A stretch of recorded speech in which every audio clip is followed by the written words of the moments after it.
Saddam Hussein نے عرب تیل کے بارے میں جو لکھا بے مثال لکھا۔ آج ہم سعودی اور کویتی تیل پر یورپین کمپنیز کا قبضہ کیسے ہوا اس کے بارے میں جانیں گے، اور پھر ان یورپین کمپنیز کو پچھاڑنے کے لیے جاپان نے بھی تیل کی اس جنگ میں قدم رکھ دیا۔ مسلمانوں کو نوچنے والی یورپین کمپنیز نے عراق کے تیل پر جب پوری طرح قبضہ جما لیا تب ان کی نظر دوسرے عرب ملک کے تیل پر بھی پڑنے لگی۔ الخلیج الامریکیہ کمپنی نے 1927 میں بحرین میں تیل کی تلاش شروع کر دی۔ پھر اس کمپنی نے اپنا لائسنس دوسری امریکی کمپنی کو بیچ دیا جس کا نام اسٹینڈرڈ آئل کمپنی تھا۔ اسی نے بحرین آئل کمپنی کی بنیاد رکھی۔ اس کمپنی نے 1932 میں تیل کی پیداوار شروع کر دی۔ پھر یہی کمپنی 1933 میں سعودیہ میں بھی تیل کی تلاش کا لائسنس حاصل کرنے میں کامیاب ہو گئی تھی۔ اب یہ کمپنی بہت بڑی ہو گئی تھی۔ پھر اس کمپنی میں 3 اور نئی امریکی کمپنیاں بھی داخل ہو گئیں، اور اب اس کمپنی کا نام تھا ارامکو، جو سعودی میں آج تک موجود ہے۔ اور یہ بات سب جانتے ہیں کہ 2022 میں ارامکو کمپنی نے $161.1 ارب کا منافع کمایا۔ ارامکو یعنی عربی امریکی آئل کمپنی ہو گیا۔ اس میں تیل کے حصوں کا بٹوارا کچھ اس طرح تھا: Standard Oil Company of California 30%، Texas Oil Company 30%، Standard Oil Company of New Jersey 30%، Mobil Oil Company 10% تھا۔ عراقی آئل کمپنی اور برٹش ایرانی کمپنی نے سعودیہ میں تیل کے وجود کی نشاندہی کی۔ پھر 1935 میں عراقی آئل کمپنی ایک سب کمپنی کی بنیاد رکھنے میں کامیاب ہو گئی جس کا نام انہوں نے کنسیشن کمپنی لمیٹڈ رکھا۔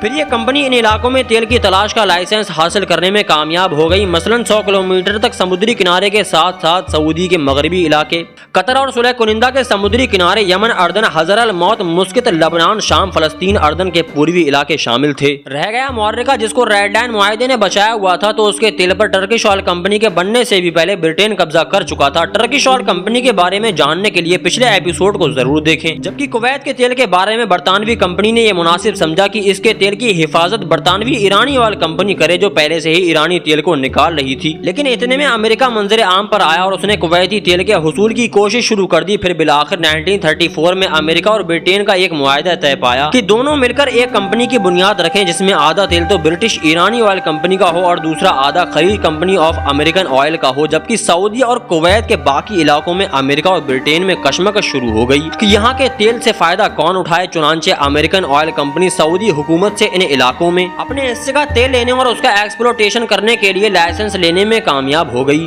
اسی طرح 1948 میں امریکہ کی چھوٹی آئل کمپنیاں ایک دوسرے کے ساتھ مل کے کویت کی حکومت سے تیل نکالنے کا لائسنس لینے میں کامیاب ہو گئیں تاکہ کویت کے حصے کے تیل پر بھی امریکہ کا قبضہ ہو جائے۔ اور اب تک اس تیل کی جنگ میں صرف امریکہ، فرانس، برٹین، جرمنی اور کچھ چند ہی دیش شامل تھے کہ اربوں کے تیل پر اب جاپان کی نظر پڑی، اور 1958 میں جاپانی کمپنیاں خطہ عرب کے تیل پر ہاتھ صاف کرنے کے لیے اس میدان میں اترنے میں کامیاب ہو گئیں، اور جاپانیوں نے عرب جاپان کمپنی بنائی، اور سعودی کے کچھ علاقے جو امریکن کمپنیز کے اختیار میں تھے اب ان علاقوں سے تیل نکالنے اور تیل کی تلاش کا لائسنس جاپانی کمپنیوں نے حاصل کر لیا۔